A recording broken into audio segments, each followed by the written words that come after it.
قصت number 3 इससे पहले कि मैं वहां से भागने की कोशिश करता था वो हो गया जिसके लिए मैं बिल्कुल भी तैयार नहीं था। बाजी ने बहाने से मेरे सिर पर हाथ फेरते हुए मेरा माँ से खींचकर बता दिया था और मेरा चेहरा देखते हैं।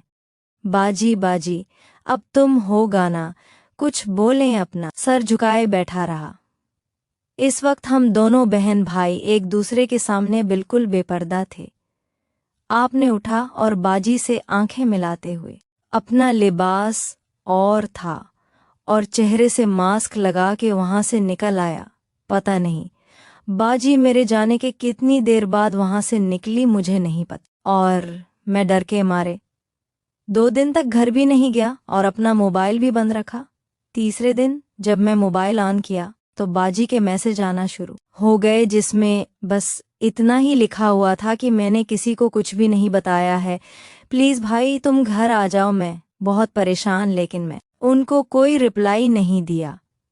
मैं अपने दोस्त के घर 2 दिन से रहा था। मुझे अपना मोबाइल ऑन किए हुए अभी 1 घंटा ही हुआ था कि अमरीकी खून आना शुरू हो गई। मैं बाजी के फ़ोन बार बार काटता था।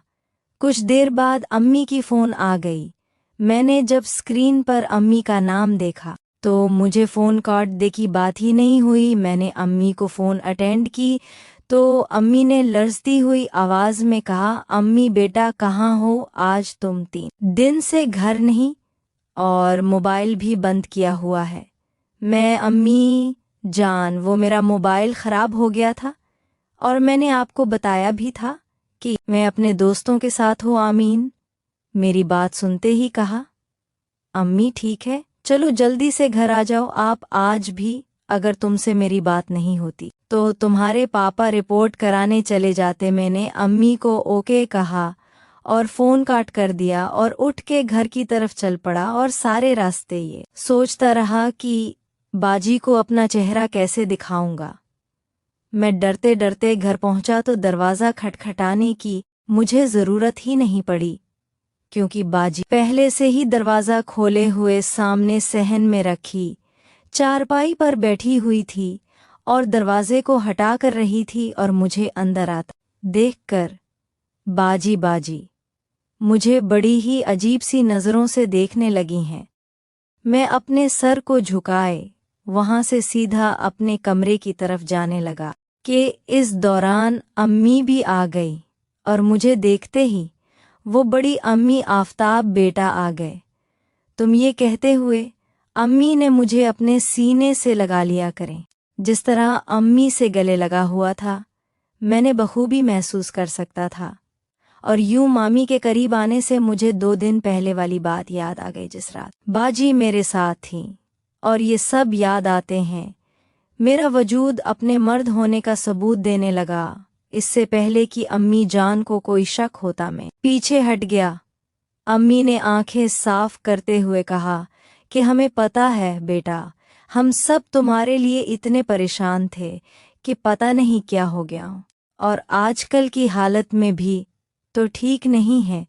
कुछ देर में के डांस सुनने के बाद मैं अम्मी को माजरत करके अपने कमरे में आ गया और सोचने लगा कि जो भी इस रात बाजी और मेरे साथ हुआ ये सब बाजी ने किसी को बताया क्यों नहीं है।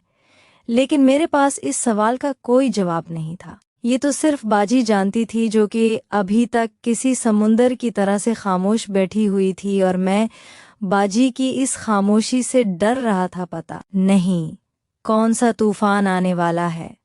इन जैसे 30 से गुजर गया और बाजी भी अपने घर चली गई थी। रात हुई और मैं अकेले में बैठना खा रहा था कि जान ने आकर कहा, अम्मी बेटा तेरी बाजी का फ़ोन आया था। बाजी का नाम सुनते ही मुझे ज़ोर का झटका लगा और मैं पानी का गिलास उठाकर एक ही सांस में पूरे का पूरा पी है और बोला, मैं तो अम्मी बाजी के बारे में कुछ भी नहीं थी। अम्मी अब्बा बाजी क्या क्या आज तुम्हारे बहनोई ने घर नहीं आना है तो मैं तुम्हें उसके पास भेज दो। मैं अम्मी की बात सुनते ही चौपड़ा और कुछ सोचकर मैंने अम्मी से माजरत करते हुए कहा, अम्मी मेरी बात क्या है, वो तो पहले भी अक्सर घर से बाहर ही रहते हैं تو آج کیا کوئی خاص بات ہے؟ تو امی کہنے لگے ہمیں پتا نہیں بیٹا، تیری باجی کہہ رہی تھی کہ اس کا دل گھبرا رہا ہے، آفتاب بھائی کو بھیج دے۔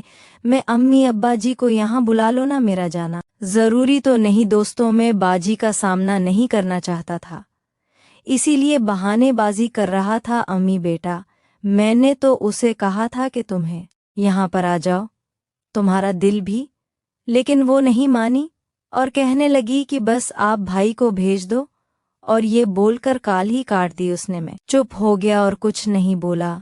تو امی نے کہا امی بیٹا کیا ہو گیا، تم چلے جانا کھانا کھا کر۔ اب میرے پاس کوئی بہانہ تھا اور میں نے نہ چاہتے ہوئے بھی ہم ہی سر ہلا دیا اور کوئی جواب نہیں دیا، لیکن سوچوں میں پڑ گیا کہ اب باجی میری بھلائی بہت اچھے سے کریں گے۔ میں نے کھانا کھایا اور دھڑکتے دل کے ساتھ باجی کے گھر کی طرف چل پڑا۔ جب باجی کے گھر کے دروازے پر پہنچا تو میرا دل لمحے کے 1000ویں حصے میں دھڑک رہا تھا۔ کچھ دیر یوں ہی کھڑے رہنے کے بعد میں نے ہمت کی اور دروازے کی گھنٹی بجا دے، لیکن سامنے باجی کا سامنا کرنے کا سوچ کر ہی میری حالت بدتر سے بدتر ہو رہی تھی، اور اس وقت میرے وجود سے پسینہ نکل رہے تھے۔ دروازہ باجی نہیں کھولا اور مجھے دیکھتے ہی ایک طرف ہٹ گئی اور مجھے اندر آنے کا راستہ دیا۔ میں دھڑکتے دل کے ساتھ اندر چلا گیا۔ باجی نے دروازہ بند کیا اور میری طرف دیکھے بغیر اپنے کمرے میں چلی گئی۔ اب مجھے سمجھ نہیں آ رہی تھی میں کیا کروں، اور باجی کے پاس ان کے کمرے میں جانے کی مجھ میں ہمت نہیں ہو رہی تھی۔ آتی ہے وہیں صوفے پر بیٹھ گیا اور سب کچھ نارمل دکھانے کے لیے ٹی وی لگا کر فلم دیکھنے لگا۔ اس حالت میں فلم کی طرف بھی دھیان نہیں دے پا رہا تھا اور باجی کے بارے میں سوچتا رہا کہ پتہ نہیں باجی کیا جاتی ہیں اور آگے کیا کچھ ہونے والا ہے۔ میں کافی دیر تک بیٹھ کر فلم دیکھتا رہا۔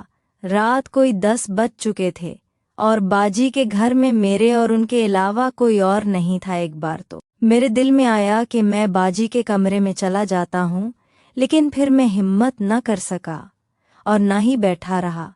کوئی 10-15 منٹ میں اپنے کمرے سے باہر نکلیں اور میری طرف دیکھتے ہوئے بولی باجی آفتاب کمرے میں آ جاؤ، اور واپس مڑ کر اپنے کمرے میں چلی گئی۔ اس وقت باجی ایک ہلکی آواز میں تھی جو کہ کافی پرکشش لباس تھا۔ باجی کے جانے کے بعد میں ہمت کر کے صوفی سے اٹھا اور باجی کے کمرے کی طرف چلا گیا۔ اندر پہنچا تو دیکھا سامنے باجی بہت ہی خوبصورت انداز سٹائل کے ساتھ ٹانگ پر ٹانگ چڑھا کر لیتے ہیں میری طرف دیکھ رہی تھی۔ باجی کو ایسے چپ چاپ دیکھ کر میرے دل کو تھوڑی تسلی ہوئی کہ باجی اچھے موڈ میں ہیں۔ میں نے آگے بڑھ کر جیسے ہی باجی کے پاس بیٹھنا چاہا تو باجی نے اچھامجھے پیچھے سے زور سے لات مار کر بیڈ سے نیچے گرا دیا، اور نیچے زمین پر گرنے کے بعد میں نے سوالیہ نظروں سے مل کر باجی کی طرف دیکھا۔ باجی غصے میں بیڈ پر سیدھی ہو کر اور بولنے لگے ہیں باجی ٹھیک ہیں کہ تیری ہمت کیسے ہوئی میرے ساتھ بستر پر بیٹھنے کی؟ بہن جب باجی کی طرف بے چارگی کی نظروں سے دیکھا تو باجی نے اپنے نقش کے سامنے رکھ دیے۔ میں باجی کا یہ انداز دیکھ کر حیران پریشان، اور آج جب میں تھا اور سیدھا ہو کر وہیں بیٹھ گیا اور اپنی بڑی بہن کی خوبصورتی دیکھنے لگا ہے، میں سمجھتا تھا کہ باجی کیا چاہتی، لیکن وہ میرے اوپر اپنا دباؤ بھی رکھنا چاہتی ہیں اور اپنے منہ سے یہ بات بولنا بھی جا رہی ہیں، اس لیے تو باتیں ایسی حرکتیں کر رہی تھی۔ باقیوں مجھے اپنی طرف دیکھتے ہوئے بولی باجی کیا ہوا، آپ کہاں ہو گئے؟ میں نے انکار میں سر ہلاتے ہوئے کہا میں کھونا نہیں، کچھ نہیں، ویسے اس دن جو کچھ بھی ہوا باجی میں بہت شرمندہ ہوں، میں آپ سے معافی مانگتا ہوں، اور پلیز آپ بھی کسی کو بتائے گا، سچی سچی بتاؤ، کیا تم مجھے پتہ نہیں تھا؟ اس کے پیچھے کوئی اور نہیں بلکہ میں تھی۔ میں نے انکار میں سر ہلا کر کہا میں سچ میں باجی مجھے اس رات ماسک نائٹ کلب میں پتہ نہیں تھا کہ اس کے پیچھے آپ اگر پتہ ہوتا تو میں ایسی حرکت بالکل بھی نہیں کرتا۔ ساتھ ہے باجی کچھ دیر سوچتی رہی، اس کے بعد بولی جاؤ और मेरे सब ठीक है, फिर बात करते हैं। मैं बाजी के साथ बिस्तर पर ठीक से बैठ गया तो बाजी ने मेरी तरफ देखते हुए कहा, बाजी भाई, क्या तुम्हारी कोई गर्लफ्रेंड नहीं है? नहीं बाजी, नहीं बनती ही नहीं। बाजी नहीं भाई से कहा। बाजी